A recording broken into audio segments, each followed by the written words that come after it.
네, 강프로입니다. 자, 캠트로닉스 보겠습니다. 자, 오늘 반도체 중형주들의 종목군들은 상당히 안 좋았습니다. 그런데 캠트로닉스처럼 유리기판 관련된 종목군들은 어느 정도의 반등이 나온 종목군들이 좀 있습니다. 자, 이렇게 보셔야 돼요. 지금 반도체 종목군들 중에서 변동폭이 상당히 커지고 있습니다. 그런데 하이닉스의 시세는 꾸준하게 유지가 되고 있고 한미반도체의 시세도 고가는 넘지 못하고 있어요. 하이닉스도 그렇고 한미반도체도 그렇고. 근데 계속해서 가격대를 유지하고 있습니다. 이게 왜 그럴까요? AI 그 데이터 센터에 대한 부분, 그리고 효율을 높여야 되는 부분이 계속해서 주목받고 있는 겁니다. 그러면 우리가 여기서 봐야 되는 게 뭘까요? 자, 최근 보잖아요. 그러면 전기 관련주들 있죠. 전선, 구리 이쪽 있잖아요. 이쪽에 대한 상승폭이 상당히 크게 나옵니다. 근데 우리가 여기서 알아야 되는 건 그거예요. 이쪽이 왜 아직까지도 강한 움직임을 보일까? 뭐 변압기 쪽, 그런 쪽이에요. 오늘은 뭐 장중고가가 조금 나왔고 조정을 받은 종목군들이 조금은 있습니다. 그런데 우리가 봐야 되는 내용은요. 가장 가격을 잘 버텨주고 있다. 근데 이걸 만든 부분은요. AI 시대가 왔기 때문에 그렇습니다.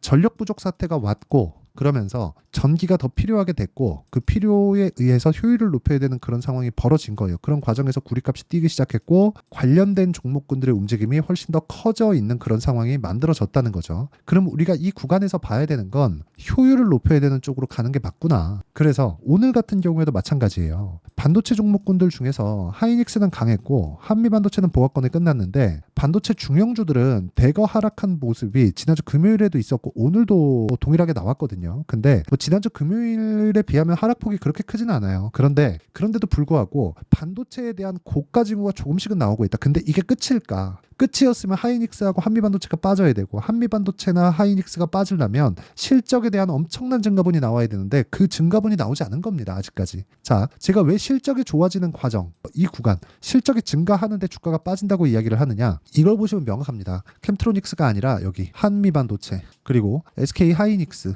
이 내용을 보잖아요. 어떻게 됐습니까? 하이닉스 지금 2% 정도 상승해서 끝났죠. 한미반도체 보합입니다. 그렇죠? 근데 높은 구간에서 계속해서 가격대를 유지하고 있어요. 그렇다는 건 뭐예요? 저가 매수세가 탄탄하게 들어오고 있다는 거예요. 하이닉스도 마찬가지입니다. 그런데 이거 실적 보잖아요. 가장 반도체 종목군들 중에서 대형주, 중형주 합쳐서 가장 강한 종목들 두 가지를 가지고 이야기를 드리는 거예요. 자, 내용 보세요. 실적 이번에 좋아졌잖아요. 그렇죠. 이제 좋아진 겁니다. 장기 적자를 봐오다가 23년도에는 적자폭이 7조가 넘어요. 거의 한 8조 가까이 됩니다. 그렇죠? 이만큼 큰 적자를 받는데도 불구하고 주가는 2배 이상 올랐어요. 그렇다는 건 주식은 언제 올라간다는 거예요. 실적이 좋아질 때. 그렇죠? 실적이 좋아질 때. 실적이 좋은 게 아니라 실적이 좋아질 것 같을 때. 이때 올라간다는 겁니다. 즉 기대감을 가지고 있을 때 이럴 때만 올라간다고 보시면 되고요. 이 내용에 대한 부분을 우리가 이해했을 때 꾸준하게 수익을 낼 수 있는 환경을 만들어갈 수 있습니다. 왜? 고가에 대한 부분을 정확하게 내가 여기가 고가다 이건 몰라요. 하지만 이제는 매도할 때가 되었구나. 그렇죠? 그게 언제예요? 실적이 전환될 때. 그렇죠? 자, 반도체 종목군들이 강한 이유는 이것 때문에 그렇습니다. 아직까지 실적이 돌지 않았기 때문에 실적 전환되면 매도할 구간을 찾기 시작해야 됩니다. 자, 그러면 지금 유리기판에 대해서 실제 사용하는 쪽이 있나요? 있긴 있는데 법령적으로 사용하진 않죠. 데이터 센터에 들어가는 예를 들어서 뭐 기판 업체들 있죠. 이 기판을 만드는 게 아니라 이 칩 업체들, 그렇죠? 칩을 만드는 쪽에서 유리기판을 기반해서 설계를 하지 않습니다. 아직까지는. 근데 이쪽에서 효율이 높아지는 그런 부분이 생기잖아요. 그러면 유리기판 쪽으로 갈 수밖에 없습니다. 전기가 부족한 사태가 오는 것만으로도 그렇죠? 전도율이 높은 물질을 사용할 수밖에 없어요. 그러면 그럴수록 에너지를 저감할 수 있고 에너지를 저감하는 과정에서 효율이 높아지고 그렇죠? 환경도 지킬 수 있게 되겠죠. 이런 쪽이 지금도 대두되고 있어요. AI가 필요하고 앞으로 대세가 될 건 알겠는데 야, 이 정도의 자원을 갈아 넣어서 우리가 이걸 굳이 해야 되느냐 이런 부분이 있단 말이에요. 그렇죠? 그래서 효율을 높여야 되는 그런 쪽으로 갈 수밖에 없다. 그러면 이 내용을 기준해서 봤을 때 전기 관련주 그 다음은 유리기판이 될 가능성이 굉장히 높고요. 이쪽에서 대형주군의 움직임을 보잖아요. 그러면 하이닉스나 한미반도체 관련돼서는 이야기를 드렸으니까 캠트로닉스뿐만 아니라 이거예요. 뭐 필옵틱스 그쵸? 이런 식이에요. 마지막까지 강세를 보였었던 종목군들이 있습니다. 여기에. 그러면 이 구간에서 우리가 타점을 잡는 게 맞습니다. 하지만 확인하고 잡아야 된다. 이게 진짜 중요해요. 그래서 지금 캠트로닉스 같은 경우에도 유리기판 중대형급 종목들, 중소형급 종목들 이 두 가지 부류에서 변동성이 커질 수 있는 가능성을 내포하고 있다. 그리고 이 내용에 대한 부분을 이해했을 때 나는 타점을 잡아낼 수 있을 겁니다. 내가 혹시라도 고가에 물려 있다면 지금은 매도할 구간이 아니고요. 무조건 타점에 대해서 배우시고요. 그 타점에 대한 부분은 여기 캠트로닉스의 가격과 단기 보유 전략, 그리고 단기에 대한 부분은 2주입니다. 2주. 그리고 2주 안에 수익 전환을 시켜야 됩니다. 주식시장에서는. 그래야 우리가 계좌의 효율을 높여질 수 있고요. 시장에 끌려다니지 않는 겁니다. 그러려면 단기 보유 전략 2주 안에 내가 처리할 수 있는 가격대에 대해서 알고 있는 게 중요하다. 그리고 이 내용에 대한 부분을 최근에 변동성이 너무 크기 때문에 캠트로닉스의 실시간 타점을 제가 문자로, 그쵸? 문자로 제가 다 무료로 공유를 해드리도록 하겠으니까 상단에 있는 전화번호로 캠트로닉스라고 문자 보내주시는 분들에 한해서만 제가 캠트로닉스의 단기 보유 전략 그리고 실시간 타점을 공유해드리도록 하겠습니다. 자, 캠트로닉스를 그럼 왜 볼까요? 미래 가치를 반영하는 주식시장의 특성이라 그랬죠. 그러면 미래 가치는 어디부터 반영될까요? 가격이라고 했으니까. 그게 신고가, 강세 종목군들. 이게 주도주예요. 그렇죠? 그럼 그 중에서 테마의 대장을 잡아야 되니까 그 대장급에 속하는 종목군들 중에 하나가 캠트로닉스다. 물론 최근에는 조정을 조금 받았지만 고가에 물렸으면, 그렇죠? 보통 올라가는 과정에서 거래가 터지기 마련이니까 이 고가 구간에서 내가 만약에 물렸잖아요. 그러면 당연히 문제가 될 것 같은 그런 느낌을 받는 게 사실입니다. 하지만 그럴 때일수록 우리가 뭘 봐야 돼요? 관련주들의 움직임이 아니라 대형주의 전체적으로 테마 중에서 대장주인데 오늘은 저게 대장이네, 이런 거 따라가지 마시고 대형주의 움직임이 굳건히 받쳐주고 있느냐, 이게 중요하다는 겁니다. 이런 부분을 이해했을 때 내가 꾸준하게 수익 볼 수 있는 매매를 할 수 있고 그 내용에 대한 부분을 여기 이런 정도의 상황으로 만들어낼 수 있습니다. 자, 실제 제가 매매한 타점인데 재룡산업 같은 경우에 보세요. 단기과열 종목에 들어갔는데도 불구하고 하락폭이 그렇게 크지 않죠. 그런데 신고가 이후에는 상승폭을 강하게 키웁니다. 아까 전에 말씀드렸었던 전기 관련주입니다. 그렇죠?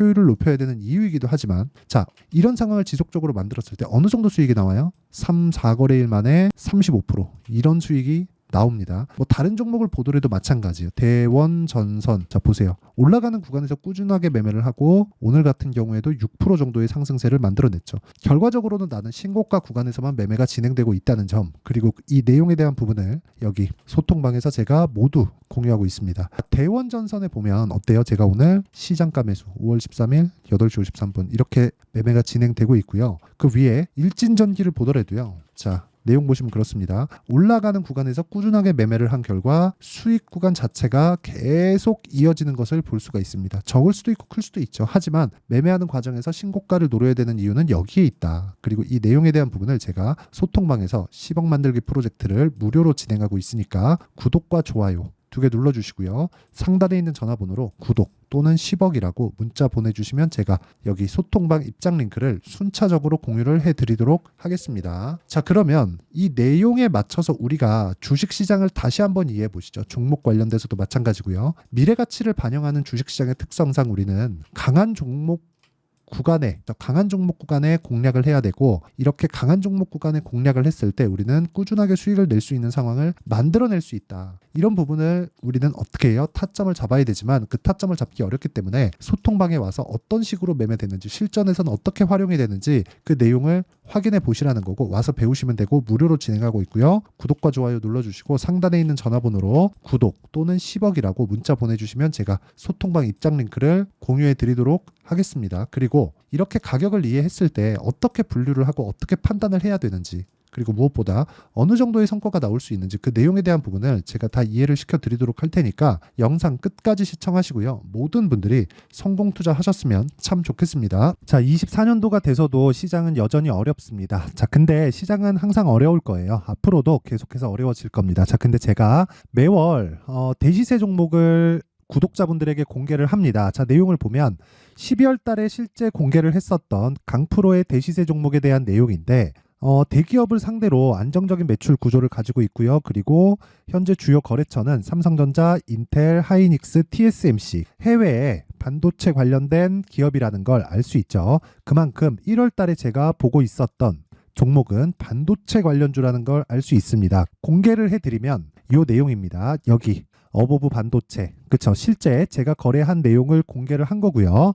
수익에 대한 크기를 보면 공략한 시점, 제가 가격대를 함께 공개를 해드렸는데 공략한 시점부터 21%의 수익 마감이 된 것을 확인해 볼 수가 있습니다. 자, 근데 지금도 마찬가지입니다.